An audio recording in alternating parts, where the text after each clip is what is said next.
Hey, so we have core 4 here, and for this one all you need are sliders.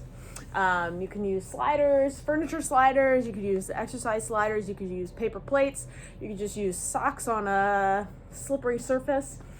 Yeah, and that's about it. So again, we're probably in your program you're going for time, so do each of these exercises for whatever the time says on your paper. The first exercise here is the slider saw to mountain climber.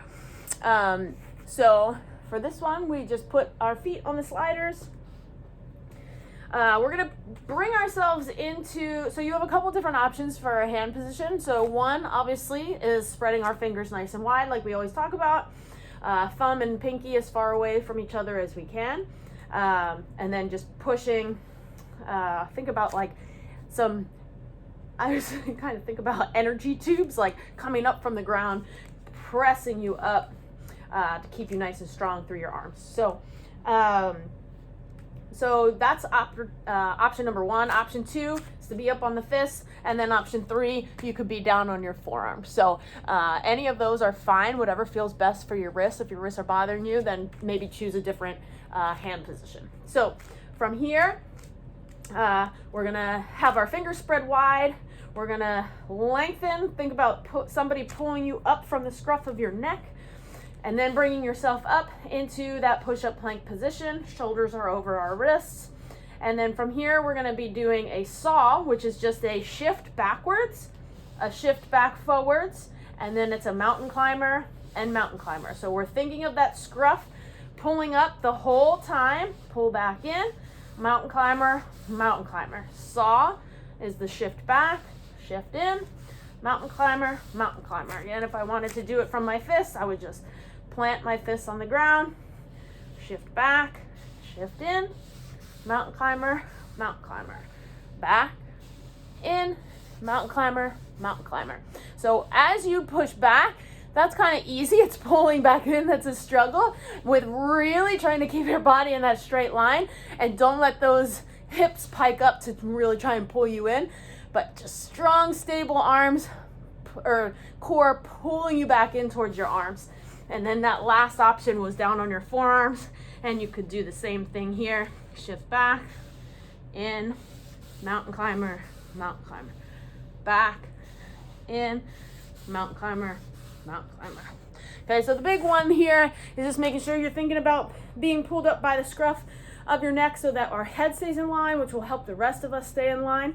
And that's our big key for the whole thing, everything that we do today. Okay. The next one we have is a V-sit straight arm rotation. So first thing we're going to do is get up onto our sits bones. So you might have to rock back and forth a little bit, find your sits bones and get up on them. Our feet are going to be together. We want to think about that helium balloon gently pulling us up, but then leave our shoulders and rib cage behind. Okay, so that's really important, that we don't want to really puff our chest out and then put all this strain in the back of our back here. We want our upper body to be relaxed, but still lifted through the crown of our head. So we're going to interlock our hands here with straight arms. We're only rotating to where we can with straight arms. So as we get to that full, over to the side, you're going to really try to rotate more, and you're probably going to bend your arm. I don't really want you to do that. I just want you to do straight arms. Okay, so sitting tall on the sits bones, leaving the shoulders and rib cage behind, straight arms, and our head stays pointing forward at all times. To make this more challenging, you can lift your heels up off the ground and do it that way, then progress to feet up off the ground and do it that way. And then once that becomes challenging enough, you can hold a dumbbell or a med ball or something weighted in your hands and do the same thing. Our big goal though is staying lifted through the head, leaving the rest behind, and keeping the arms, the elbows straight as we go. And our upper body should move separately from our head. Okay, so that's our V-sit straight arm rotation. Then we go into slider, push-up, kick-throughs. So Again, we have a couple options for this. Spreading our fingers nice and wide. We're pressing through the floor. Our shoulders are over our wrists. Our neck stays long, and then we're gonna bring our knees up. So we're going to lower down, elbows stay close to the body as we lower down, and then you're gonna kick underneath and kick underneath. And then you're gonna lower down into the push-up, come back up, kick through, and kick through. As you see, the back of my head stays long the whole time. Kick through and kick through. If the full push-up is challenging for you, drop to your knees. Just come down to wherever is comfortable for you. Lift the knees, kick through, and kick through, okay? You can also do this from your fists if that's more comfortable for you, or change between with the push-up or whatever. But even if you're in a modified position and you're doing it from here, you can still do it from your fists and then come up, kick through, and kick through. Drop to the knees, lower down, press up, kick through, and kick through. Okay? The next one is a boat kickouts, or I sometimes like to call these stormy boats. So for this one, you go back to that V-sit kind of position.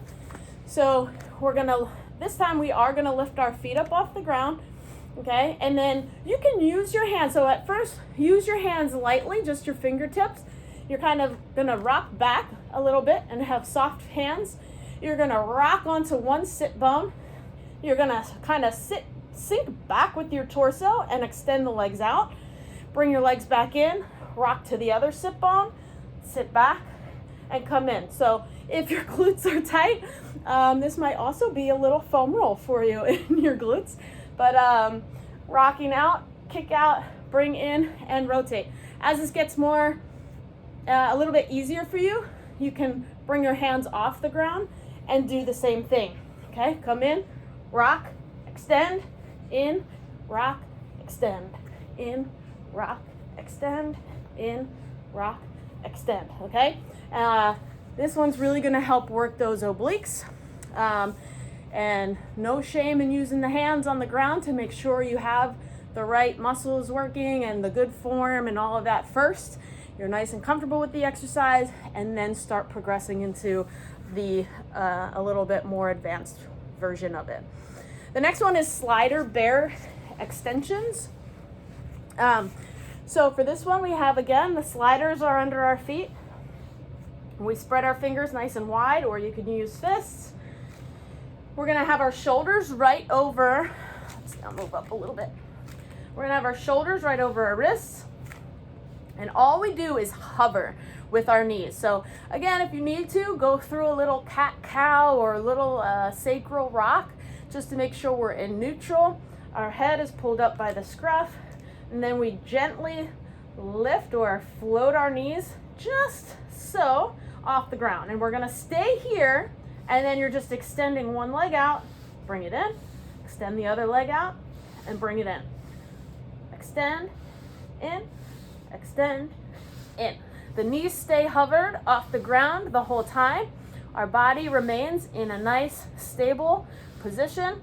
Our neck stays long and pulled up towards the sky as we do all of these. One extension on each side is 1 rep, and then progress from there. If you're doing reps, otherwise just go for time. Okay, the next one we have is rollouts. And so for this one, I would have your knees on something padded, an RX pad, or folded up yoga mat, or whatever is a pillow or something, just so it's a little bit less strain on the knees. But we're gonna be, again, in more of a plank position. So you kind of take that bear that we were just in, and then we sink our hips down. So our body's in this nice straight line here, long neck pulled up by the scruff, and then it's roll out. So it's one arm at a time, and you're gonna roll one arm out as far as you can, pull it back in, bring the other one out as far as you can, and bring it back in, maintaining your torso position. And then you can play around with angles. Okay, so we can go out diagonally to the side. I kind of like to work my way around the clock as you go. And you might find that one angle is more challenging for you than another. And then just kind of work around. Since you're going for time, it doesn't really matter how many you do on each side. And we're just gonna keep working that with our body in a straight line, neck long. And again, if you have to, you just go out a little bit. Whatever feels comfortable for you. As long as you're maintaining a good plank position and we have our head in the right position, that's what's really important. Obviously, you can then progress and, come up to a full plank position. But I think right now it's good just to do it from the knees and to really make sure that we're in good position through the whole thing. And then the last one is slider pikes. Okay, and so for this one, it's on our feet. So if you need to, because I know those are 3 where you're on your wrists 3 times in a row. So either give yourself a little extra rest time and roll out your wrists, maybe do some stretches for your forearms, any which way in between some of those reps, or the sets, or just pick a different hand position for each one. Maybe one of them you're on your fists, one of them you're on your hands, and then the other one maybe you're on your forearms. Okay, whatever feels best for you. Okay, so the last one here in this group is our slider pikes. So again, if we take our wide fingers, spreading the floor, energy up through our arms. It makes me think of like Super Mario Brothers and like those little like tubes that they like do and they like gain points. Anyways, so from here, long neck, we come up into our push-up plank position, and then we're using our lower abs to draw our hips up and come back down. Okay, so that's it, pikes. So we're pulling up and coming back down. It doesn't even matter if this is as far as you go. That's as far as you go. That's okay.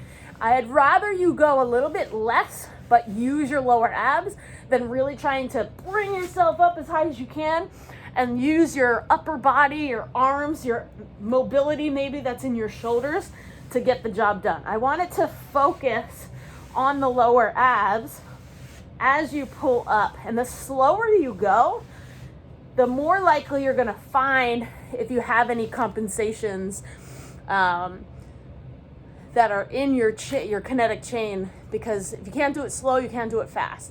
If you can't do it slow and you are doing it fast, then you're probably compensating in some way. So slow it down, really zero in on some of the things that maybe you're a little bit weaker in, and notice those things so you can progress on them, and then you'll become stronger in the long run overall, instead of just building on compensations, which then lead to injury and pain and all that, which we do not want to have. So that one's a little bit more challenging to do from forearms, obviously.